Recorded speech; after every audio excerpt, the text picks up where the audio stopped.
Hello, my name is Lalitha Diaram, and this is Physics 2212 Lab 3, which is measuring the magnetic field of a bar magnet. So the contents of this lab are starting off with an introduction and introducing the key formulas, then the actual experiment, then creating a computational model using GlowScript, then finally some observations, analyses, and what-if questions.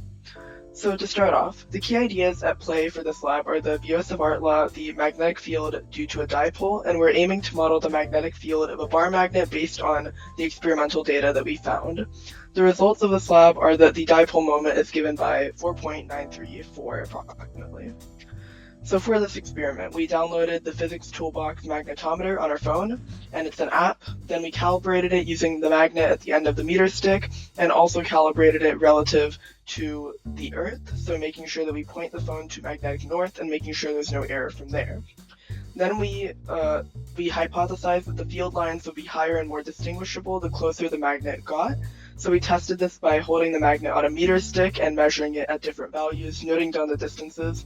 And in the analysis, we found that the logarithmic relations with the magnetic dipole moment in the field seems to follow negative linear regression, which is important for our calculations.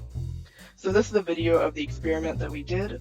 So as you can see, we have the magnetometer on the phone, and then we had the magnet on this end right here, and we measured, we used tape to measure where our magnetometer was within the phone, and then we moved it to find where the values would end up. So this is the data that we got from our experiment put into the Excel spreadsheet. So as you can see, these are the values at the different R values that were measured, and then the averages for those as well. So we did a couple tests to make sure that they were accurate. And this is the regression model as mentioned in the introduction, and these values we're going to use. And then these are some more values that we calculated, which is the perpendicular distance, the Earth, so on the y-axis, and then the net magnetic dipole moment.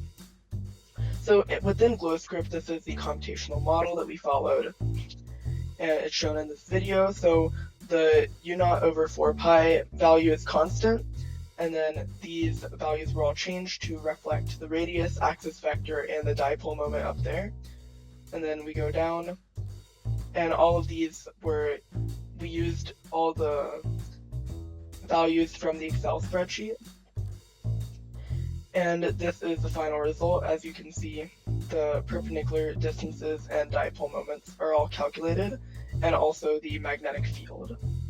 So that's what we get there. So calculating. Using the function that we found in our regression graph back in the Excel sheet, we found that n is negative 2.8231, and we also find that k is e power the y-intercept of that same regression function, so that's about 6.014 times 10 to the negative 7. And then the dipole moment formula is given right here, and the formula is right here, so using those we can find that mu is around 4.9342, which is what we inputted into our GlowScript model. There can be some possible error from the meter stick not being exact, or some slight miscalibrations. So, observations. When the magnetometer is far away from the magnet, it measures a near zero magnetic field, which is true, because not including the Earth's magnetic field, there would be no deviation due to the magnet if it's far away. When the magnetometer is closer to the magnet, the measured x component of the magnetic field increases. So these two are the observations that are true, and it's also seen in the video of the lab. The position of the magnet does affect the strength of the field, and that's also reflected in our formulas. So analysis.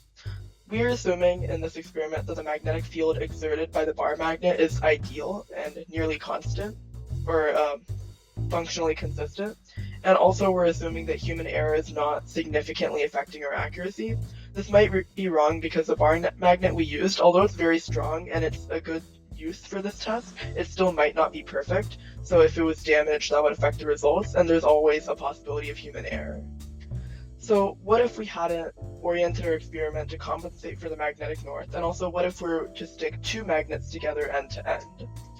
To answer that, all of our measurements would have been off by a factor of whatever the difference in angle was between our orientation and the magnetic north, and also our radii would have been off to correct and it would have been difficult to correct without using some sort of math software. If we put two identical magnets on both ends equidistant from one another, we would have had to rerun this experiment as using a magnetic dipole and then taking the origin as between that dipole. So that would have been a different function entirely. And if the magnets were close enough together, the net field at the center would have been 0. Thank you for watching, and peace out.